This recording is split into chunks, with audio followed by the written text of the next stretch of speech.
Hello dear student, स्वागत है आप सभी का एक बार फिर से हमारे इस चैनल में। इस लेक्चर सीरीज जो चल रही है हमारी थ्योरी ऑफ मशीन में।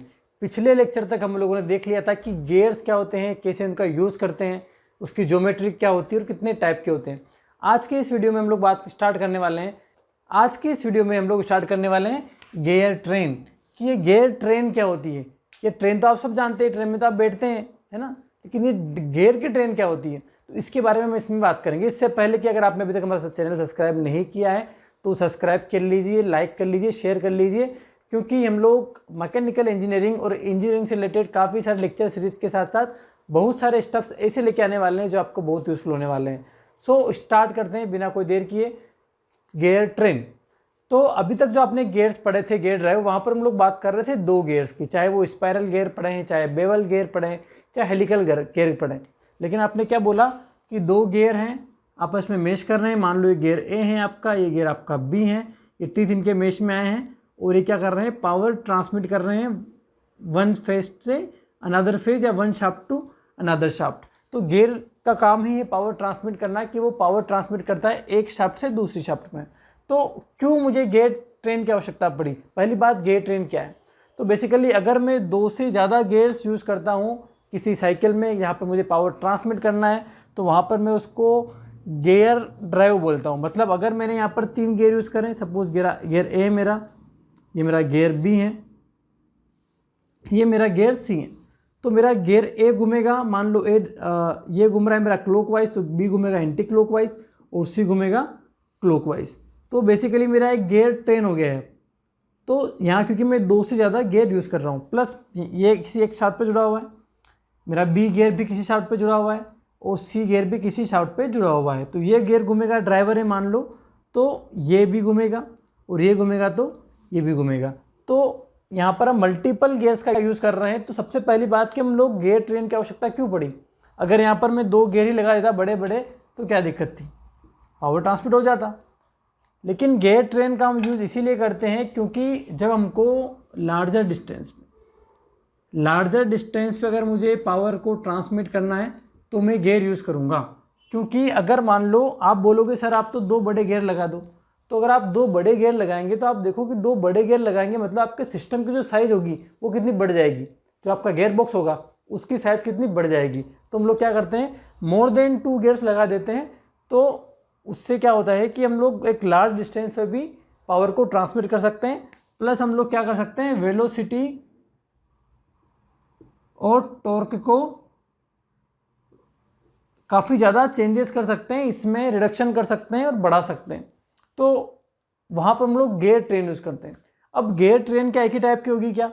यहाँ आप देख रहे हैं यहाँ पर कि यहाँ पर सिंगल शाफ्ट है, तो ये सिंगल शाफ्ट पे एक गियर लगाए, सिंगल शाफ्ट पे एक गियर लगाए, यहाँ पर भी सिंगल पे लगाए। लेकिन क्या ऐसा हो सकता है कि एक ही शाफ्ट पे 2 गियर लगे हुए हो या एक ही शाफ्ट पे 3 गियर लगे हुए हो? तो डिफरेंट टाइप की क्या होगी, गियर ट्रेन होगी। तो हम लोग बात करेंगे अब कि टाइप्स ऑफ गियर ट्रेन, कि गियर ट्रेन के कितने टाइप होते हैं। तो बेसिकली गियर ट्रेन 4 टाइप्स की होती है। पहली होती है मेरी सिंपल गियर ट्रेन, दूसरी होती है मेरी कंपाउंड गियर ट्रेन, तीसरी मेरी होती है रिवर्टेड गियर ट्रेन और चौथी मेरी होती है एपिसाइक्लिक गियर ट्रेन। तो आइए देखते हैं इनको कि कौन कौन सी गियर ट्रेन होता है, उसमें क्या अरेंजमेंट रहता है।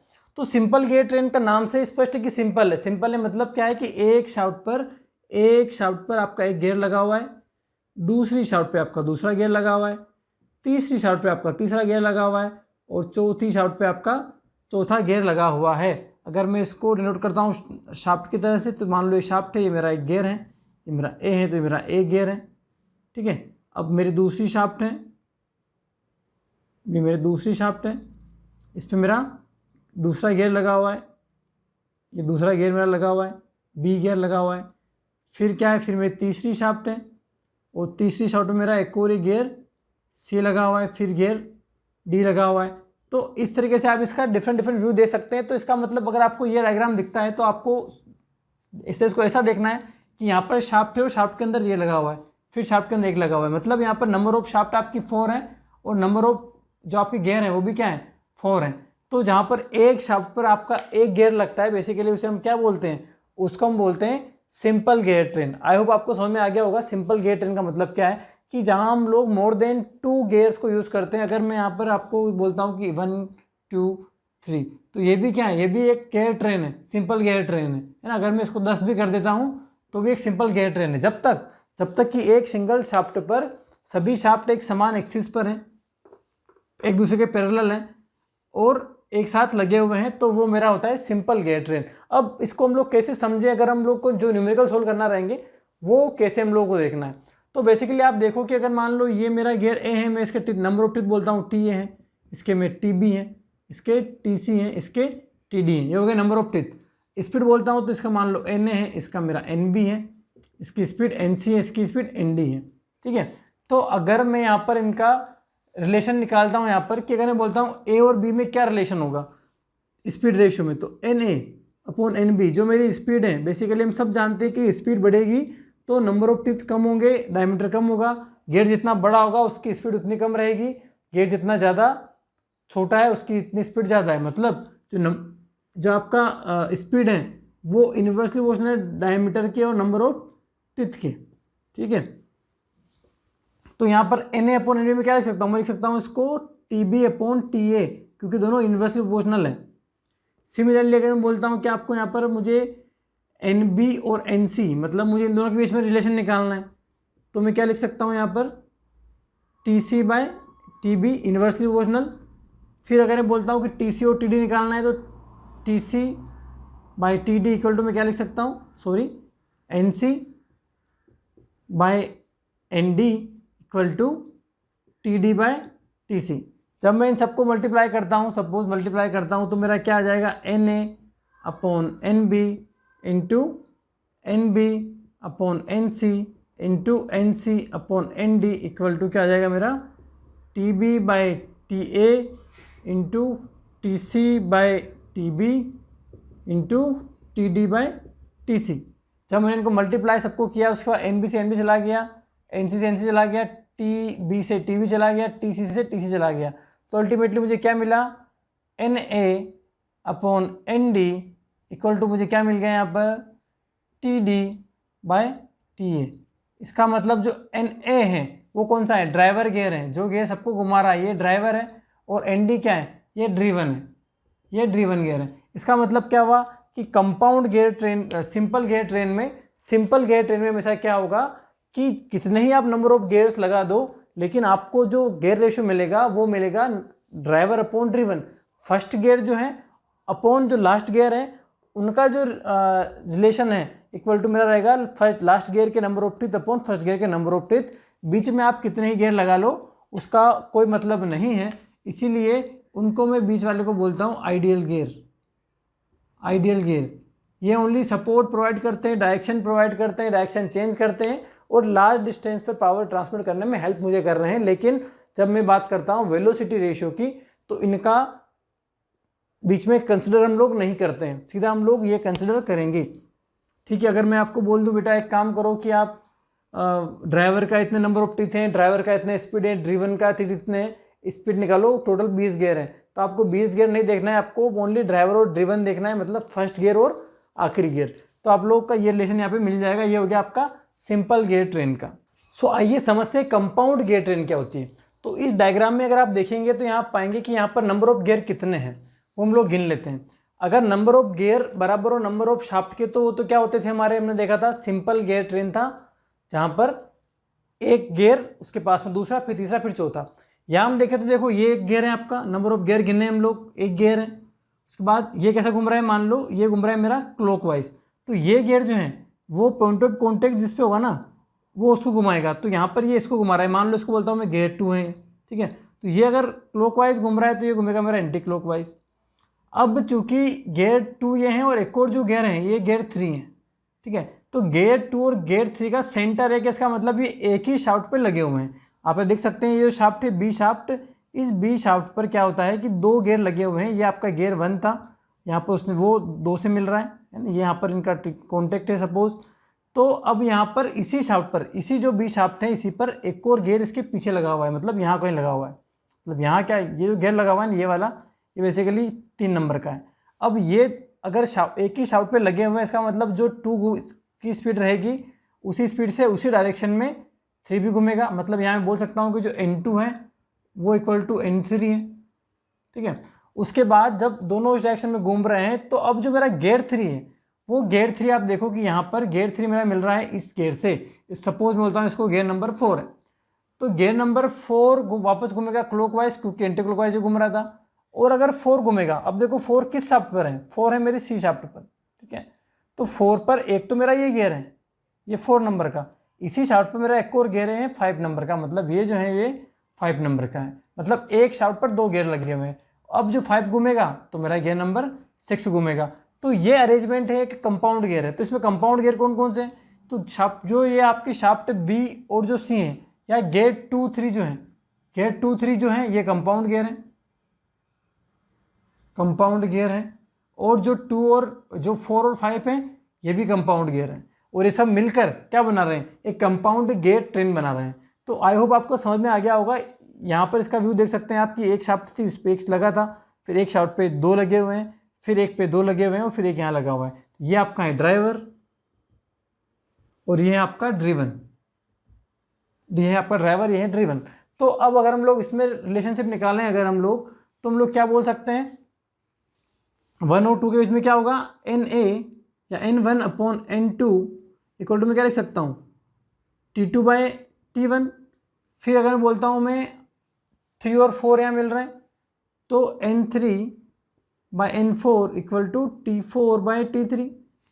फिर कौन मिल रहा है, फिर मेरा 5 और 6 मिल रहे हैं, तो मैं बोल सकता हूँ कि N5/N6 इक्वल टू T6/T5। अब इनका जब मल्टीप्लाई करेंगे तो क्या मिलेगा, N1/N2 into N3/N4 into N5/N6 equal to T2/T1 into T4/T3 into T6/T5। आपको ये मिल जाएगा, ठीक है। यहाँ पर कैंसिल आउट नहीं हो रहे हैं। लेकिन अब आपको देखना है कि क्या गियर नंबर 2 और गियर नंबर 3 एक सिंगल शाफ्ट पर लगे हुए हैं। अब अगर ये सिंगल शाफ्ट पर लगे हुए हैं और गियर नंबर 1 घुमा तो 2 घूमेगा, 2 घुमा तो 2 की शाफ्ट घूमी, तो 2 नंबर की जो शाफ्ट है उसकी स्पीड तो सेम रहेगी। इसका मतलब मैं ये बोल सकता हूँ कि N2 इक्वल टू क्या होगा, N3 होगा, N2 इक्वल टू N3 होगा। सिमिलरली कंपाउंड गियर की स्पीड सेम होती है तो N4 इक्वल टू N5 होगा। तो N2 N3 बराबर है तो इसको काट दो, N4 N5 बराबर है तो N4 से N5 को काट दो, तो अल्टीमेटली क्या बचेगा, N1/N6 इक्वल टू T2, यहाँ पर कुछ भी नहीं कटेंगे क्योंकि नंबर ऑफ टीथ हैं और नंबर ऑफ टीथ तो अलग अलग ही रहेंगे। तो आप ये बोल सकते हो कि ड्राइवर की स्पीड अपॉन ड्रिवन की स्पीड, मतलब फर्स्ट गियर की स्पीड अपॉन लास्ट गियर की स्पीड जो है वो आपका गियर रेशियो है, और वो जो है वो मल्टीप्लिकेशन है number of teeth on driven gears या ओड। देखो आप ये यहाँ इवन नंबर आ रहे हैं 2 4 2 3 T2 T4 T6, यहाँ पर ओड नंबर आ रहे हैं T1 T3 T5। तो आप इस तरीके से डायरेक्टली गियर का रेशियो निकाल सकते हैं और ये काफ़ी काम में भी आपको आएगा। तो आपको समझ में आ जाना चाहिए। आई होप आपको कंपाउंड गियर ट्रेन समझ में आ गई होगी। नाउ अब हम लोग बात करते हैं रिवर्टेड गियर ट्रेन की। रिवर्टेड गियर ट्रेन क्या होती है, तो इसके अंदर क्या होगा कि when axis of the first gear, मतलब यहाँ पर आप देखो कि ये आपका फर्स्ट गियर है, ये आपका जो है फर्स्ट गियर है, ये फर्स्ट गियर मिल रहा है गियर नंबर 2 से, मेरा गियर नंबर 2 है। अब गियर नंबर 2 और एक और गियर है वो है गियर नंबर 3, तो एक सिमिलर शाफ्ट, एक सिंगल शाफ्ट है मेरी, इस पर मेरा गियर नंबर 2 और गियर नंबर 3 मेरे लगे हुए हैं, तो ये मेरा कंपाउंड गियर है, ठीक है। तो अगर ये मेरा 1 ऐसा घूमता है तो 2 मेरा कैसा घूमेगा, क्लॉक था तो एंटी क्लॉकवाइज, अब 2 एंटी क्लॉकवाइज है तो 3 भी क्या है मेरा, 3 भी मेरा एंटी क्लॉकवाइज रहेगा। और अगर 3 मेरा एंटी क्लॉकवाइज है तो ये मेरा जो गियर 4 है मेरा वो घूमेगा क्लॉकवाइज। तो यहाँ पर क्या बोल सकते हैं कि when axis of first gear and last gear, चूंकि यहाँ पर देखिए फर्स्ट गियर ड्राइवर था, दूसरा ड्रिवन था मेरा 2, फिर तीसरा ये ड्राइवर था, ये ड्रिवन था।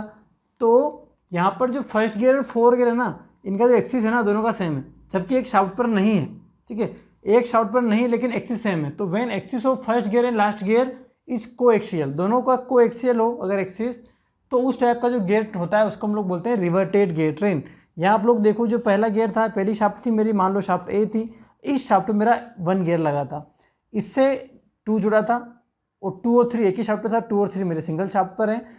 लेकिन यहाँ पर जो एक और जो शाफ्ट है वो मेरी है बिल्कुल इसके नीचे, इसके कोएक्सियल है, लेकिन जो गियर नंबर जो मेरा 4 है ना वो दूसरी शाफ्ट पर हैं। तो ऐसा का अरेंजमेंट हो, यहाँ पर आप देख सकते हैं कि जो गियर 1 की जो स्पीड से घूम रहा है, जो जिस डायरेक्शन में गियर 1 घूम रहा है ना, उसी डायरेक्शन में मेरा गियर 4 भी घूम रहा है। तो ऐसा अगर अरेंजमेंट हो तो उसको हम बोलते हैं रिवर्टेड गियर ट्रेन। ठीक है, ऐसी गियर ट्रेन तो है, वो होती है रिवर्टेड गियर ट्रेन। इसका भी अगर हम लोग देखते हैं, अगर वेलोसिटी रेशियो अगर देखते हैं, स्पीड रेशियो, तो N1 से N2 जुड़ा है तो N1/N2 वही वाला, N3 से N4 जुड़ा है। चूँकि ये कंपाउंड गियर है तो N2 = N3 है। तो इसको हम सोल्व करेंगे तो क्या मिलेगा हमको, N1/N4 मतलब पहले की स्पीड अपॉन लास्ट की स्पीड, ड्राइवर की स्पीड अपॉन ड्रिवन की speed, equal to T2/T1 into T4/T3। अब ये T2 और T4 वहाँ भी आए थे, ये क्या है, product of number of teeth on driven. जो ड्रिवन गियर है उसके जो नंबर ऑफ टीथ है अपॉन जो ड्राइवर गियर है उनके नंबर ऑफ टीथ है। अब ड्राइवर और ड्रिवन कैसे पता कर सकते हो आप, पहला ने घुमाया तो वो ड्राइवर है, दूसरा इससे इसके घूमने का नहीं घूम रहा है तो ड्रिवन हो गया। अब यहाँ पर तीसरा जो घूम रहा है वो ड्राइवर हो गया, किसके लिए, चौथे के लिए, क्योंकि तीसरा घुमा तो चौथा घुमा। तो जो प्राइमरी सोर्स है घुमाने वाला वो बेसिकली ड्राइवर है, और जिसके कारण वो घूम रहा है वो ड्रिवन है। नाउ जो लास्ट वाला है हमारा गियर ट्रेन, वो होता है एपीसाइक्लिक गियर ट्रेन। तो देखते हैं एपीसाइक्लिक गियर ट्रेन बेसिकली क्या होता है। तो यहाँ पर आपका गियर ए है, ये आपका गियर बी है, और जो मेरा गियर ए है और जो बी है उसके साथ में एक शाफ्ट अटैच है जो है मेरी आर्म सी। ये आर्म सी, इसको आर्म बोलता हूँ, ये जो है एक मेरा ये आर्म है, ये आर्म अटैच है। तो अब इसमें क्या होता है कि सपोज आपका गियर ए फिक्स है, मान लो गियर ए फिक्स है, यहाँ पर अगर आपने गियर ए फिक्स कर दिया तो क्या होगा कि ये शाफ्ट रोटेट करेगी और ये बी गियर रोटेट करेगा। तो शाफ्ट ऊपर जाएगी तो बी गियर ऊपर जाएगा, और बी गियर क्या करेगा, इसके अबाउट रोटेट करेगा, इसके अबाउट रोटेट करेगा। अगर मैं बी को फिक्स कर देता हूँ और ए को फिर रखता हूँ तो ये शाफ्ट जो है मेरी ये इसके अबाउट रोटेट कर सकती है। तो इस टाइप का जो अरेंजमेंट है उसको हम लोग एपीसाइक्लिक गियर ट्रेन बोलते हैं। अब इसका वेलोसिटी रेशियो निकालने के लिए एक टेबल हमको बनाना पड़ती है, प्लस जितने भी न्यूमेरिकल्स आते हैं बेसिकली सभी न्यूमेरिकल्स मैक्सिमम आपको इसी टाइप की जो एपीसाइक्लिक गियर ट्रेन मिलेगी, जहाँ पर नंबर ऑफ गियर ज़्यादा भी हो सकते हैं, कम भी हो सकते हैं। एपीसाइक्लिक गियर ट्रेन कंपाउंड भी हो सकता है, सिंपल भी हो सकता है, वो डिपेंड करेगा किस टाइप का अरेंजमेंट है। तो अगले जो क्लास है वहाँ पर हम लोग करेंगे गियर जो ट्रेन है, जो गियर ट्रेन है उनके न्यूमेरिकल्स की कैसे उनका न्यूमेरिकल सोल्व कर सकते हैं। न्यूमेरिकल सोल्व करने की एक सिंपल मेथड है, शॉर्ट एक टेबल बनाना है सिंपल सी। एक टेबल से हम सभी क्वेश्चंस को कर सकते हैं, और वो टेबल मैं आपको चुटकियों में समझा दूंगा। सो अगर आपको यहाँ तक चीज़ें समझ में आ गई है गियर ट्रेन के बारे में तो चैनल को लाइक कर लें, सब्सक्राइब कर लें, और अगले वीडियो को जरूर देखें।